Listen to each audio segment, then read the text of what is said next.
Olá pessoal, sejam todos bem-vindos à nossa segunda aula de língua portuguesa aqui do nosso Colégio Santa Maria, do segundo ano do ensino médio. Então hoje, nós vamos dar início ao estudo aqui da nossa apostila.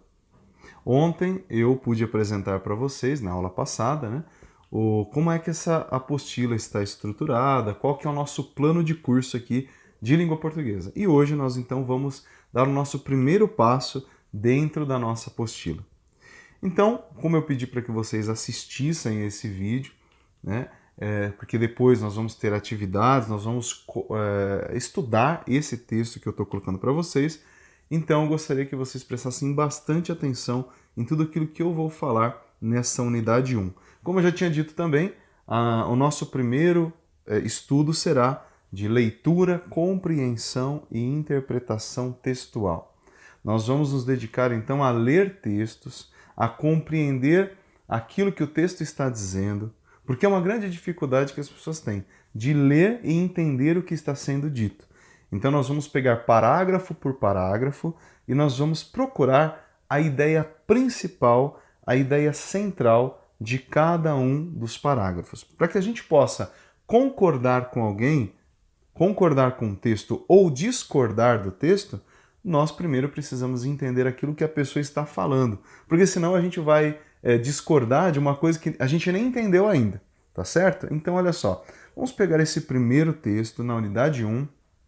O texto se chama Educação ao Contrário, ele foi escrito por Olavo de Carvalho e foi publicado no Diário do Comércio no dia 27 de janeiro de 2009. Então nós vamos fazer uma leitura inteira do texto, acompanhe atentamente a leitura e depois que nós lermos e fizermos alguns comentários, nós vamos fazer então a atividade. Nós voltamos para a sala de aula virtual e aí nós vamos estudar a fundo esse texto, tá bom? Então vamos lá. O nome do texto é Educação ao Contrário. Clicando no Google a palavra educação, seguida da expressão direito de todos, encontrei 671 mil referências. Só de artigos acadêmicos a respeito, 5.120. Educação inclusiva dá 262 mil respostas. Experimente clicar agora. Educar-se é dever de cada um. Nenhum resultado. Educar-se é dever de todos. Nenhum resultado. Educar-se é dever do cidadão. Nenhum resultado. Isso basta para explicar por que os estudantes brasileiros tiram sempre os últimos lugares nos testes internacionais. A ideia de que educar-se seja um dever jamais parece ter ocorrido às mentes iluminadas que orientam ou desorientam a formação ou deformação das mentes das nossas crianças. A ideia de que a educação é um direito é uma das mais esquisitas que já passaram pela mente humana. É só a repetição obsessiva que lhe dá alguma credibilidade. Que é um direito, afinal? É uma obrigação que alguém tem para com você. Amputado da obrigação que impõe a um terceiro, o direito não tem substância nenhuma. É como dizer que as crianças têm direito à alimentação sem que ninguém tenha a obrigação de alimentá-las. A palavra direito é apenas um modo eufemístico de designar a obrigação dos outros. Os outros, no caso, são as pessoas e instituições nominalmente incumbidas de dar educação aos brasileiros: professores, pedagogos, ministros, intelectuais e uma multidão de burocratas. Quando essas criaturas dizem que você tem direito à educação, estão apenas enunciando uma obrigação que incumbe a elas próprias. Por que então fazem disso uma campanha publicitária? Por que publicam anúncios que, logicamente, só devem ser lidos por elas mesmas? Será que até para se convencer das suas próprias obrigações elas têm de gastar dinheiro do governo? Ou são tão preguiçosas que precisam incitar a população para que as pressione a cumprir seu dever? Cada tostão gasto em campanhas desse tipo é um absurdo e um crime. Mais ainda, a experiência universal dos educadores genuínos prova que o sujeito ativo do processo educacional é o estudante, não o professor, o diretor da escola ou toda a burocracia estatal reunida. Ninguém pode dar educação a ninguém. Educação é uma conquista pessoal e só se obtém quando o impulso para ela é sincero, vem do fundo da alma e não de uma obrigação imposta de fora. Ninguém se educa contra a sua própria vontade, no mínimo porque estudar requer concentração, e pressão de fora é o contrário da concentração. O máximo que um estudante pode receber de fora são os meios e a oportunidade de educar-se. Mas isso não servirá para nada se ele não estiver motivado a buscar conhecimento. Gritar no ouvido dele que a educação é um direito seu só o impele a cobrar tudo dos outros, do Estado, da sociedade e nada de si mesmo. Se há uma coisa óbvia na cultura brasileira, é o desprezo pelo conhecimento e a concomitante veneração pelos títulos e diplomas que dão acesso aos bons empregos. Isso é uma constante que vem do tempo do Império e já foi abundantemente documentada na nossa literatura. Nessas condições, campanhas publicitárias que enfatizem a educação como um direito a ser cobrado e não como uma obrigação a ser cumprida pelo próprio destinatário da campanha, têm um efeito corruptor quase tão grave quanto o do tráfico de drogas. Elas incitam as pessoas a esperar que o governo lhes dê a ferramenta mágica para subir na vida, sem que isto implique da parte delas nenhum amor aos estudos, e sim apenas o desejo do diploma. Prontinho, pessoal. Então, aqui nós encerramos a leitura deste texto, do nosso primeiro texto. Agora você já conseguiu ter uma visão geral daquilo que o autor está trabalhando, qual a ideia principal que o autor está trabalhando no texto todo.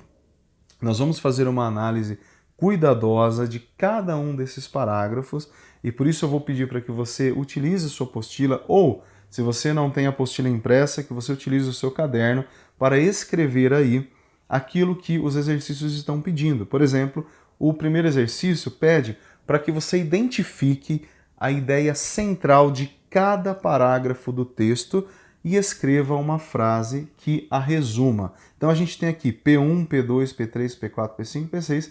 Cada P significa parágrafo, né? Então você vai ler o parágrafo 1 e vai tentar encontrar a ideia principal que o autor está desenvolvendo neste parágrafo. Veja, agora nós vamos fazer um exercício aqui de leitura e compreensão de texto. Existe uma diferença entre ler, compreender e interpretar. Então, assim, a leitura, todo mundo sabe o que é, né? Leitura é leitura. Agora, compreensão e interpretação tem diferença. Compreender um parágrafo ou compreender um texto significa que você vai entender exatamente aquilo que o autor está dizendo. Ou seja, você não vai colocar um pensamento seu, você não vai misturar aquilo que o autor está dizendo com as suas ideias. Eu quero saber o que o autor está dizendo e somente aquilo que ele diz. Então, nós vamos ler o primeiro parágrafo agora e eu quero que você, ao ler este parágrafo e ao escutar este parágrafo, você encontre qual é a ideia que o autor quis nos transmitir lendo este parágrafo. O que ele está dizendo. É um exercício de compreensão, tá?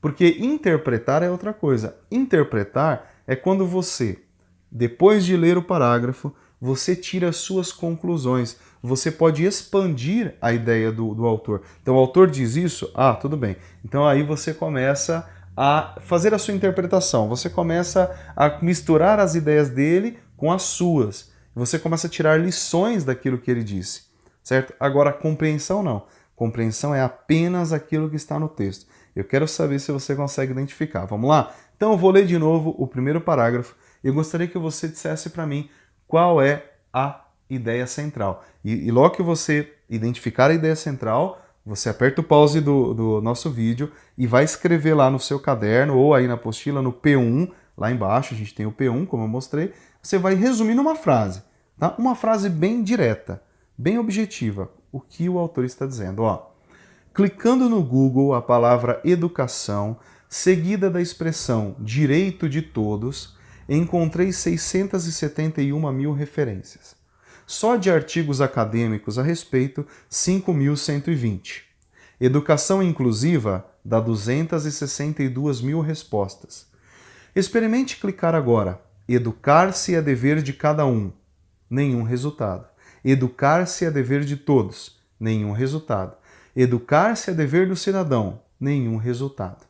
Bom, agora eu quero que você aperte o pause e você vai escrever se você precisar reler, releia, mas eu quero que você escreva uma frase que resuma a ideia central do autor neste primeiro parágrafo. Agora nós vamos passar para o segundo parágrafo, nós vamos fazer o mesmo exercício, tá bom? Vamos lá. Isso basta para explicar por que os estudantes brasileiros tiram sempre os últimos lugares nos testes internacionais. A ideia de que educar-se seja um dever jamais parece ter ocorrido às mentes iluminadas que orientam ou desorientam a formação ou deformação das mentes das nossas crianças. Vamos lá? Agora você aperta o pause e tenta encontrar a ideia central deste segundo parágrafo. Lendo agora o terceiro parágrafo. A ideia de que a educação é um direito é uma das mais esquisitas que já passaram pela mente humana. É só a repetição obsessiva que lhe dá alguma credibilidade. Que é um direito, afinal? É uma obrigação que alguém tem para com você. Amputado da obrigação que impõe a um terceiro, o direito não tem substância nenhuma. É como dizer que as crianças têm direito à alimentação, sem que ninguém tenha a obrigação de alimentá-las. A palavra direito é apenas um modo eufemístico de designar a obrigação dos outros. Agora você aperta o pause e faça deste parágrafo também, tá bom? Vamos lá. Próximo parágrafo. Os outros, no caso, são as pessoas e instituições nominalmente incumbidas de dar educação aos brasileiros. Professores, pedagogos, ministros, intelectuais e uma multidão de burocratas. Quando essas criaturas dizem que você tem direito à educação, estão apenas enunciando uma obrigação que incumbe a elas próprias. Por que então fazem disso uma campanha publicitária? Por que publicam anúncios que logicamente só devem ser lidos por elas mesmas? Será que até para se convencer das suas próprias obrigações elas têm de gastar dinheiro do governo? Ou são tão preguiçosas que precisam incitar a população para que as pressione a cumprir seu dever? Cada tostão gasto em campanhas desse tipo é um absurdo e um crime. Agora você aperta o pause e faça desse parágrafo. Vamos para o próximo. Mais ainda, a experiência universal dos educadores genuínos prova que o sujeito ativo do processo educacional é o estudante, não o professor, o diretor da escola ou toda a burocracia estatal reunida.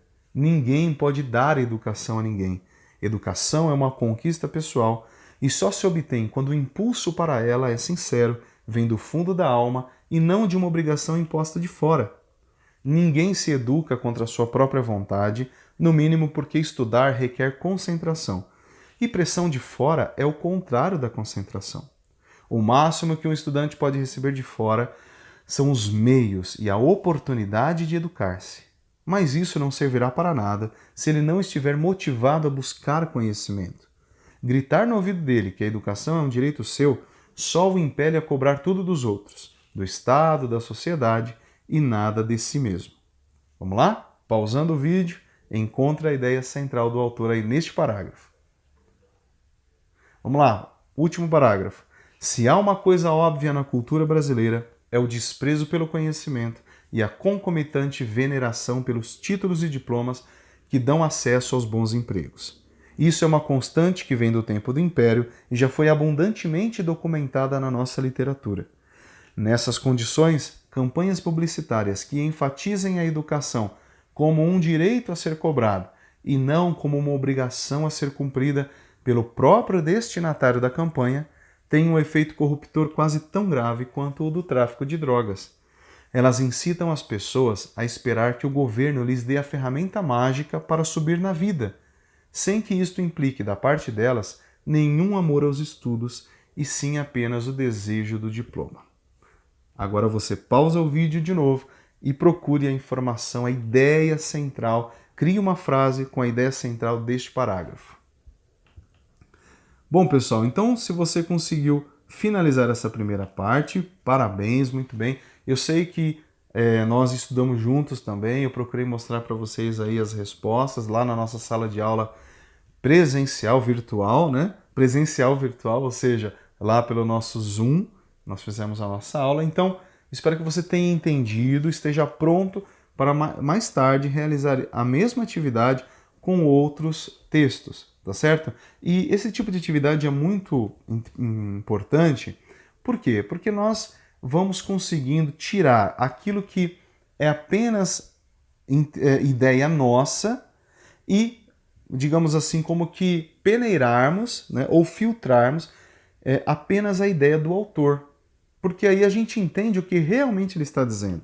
Hoje as pessoas brigam muito porque elas não se escutam. A pessoa, às vezes a gente nem escutou o que o outro disse, nem entendeu o que o outro disse e já está brigando, não é verdade? Então, esse tipo de texto, esse tipo de atividade ajuda muito a gente nesse sentido. Porque a gente primeiro compreende o que a pessoa falou, para depois a gente poder concordar ou discordar, ou concordar parcialmente ou discordar parcialmente, certo? Então esse tipo de exercício ajuda muito. Há outros benefícios também que com o tempo a gente vai conversando sobre eles, tá certo, pessoal?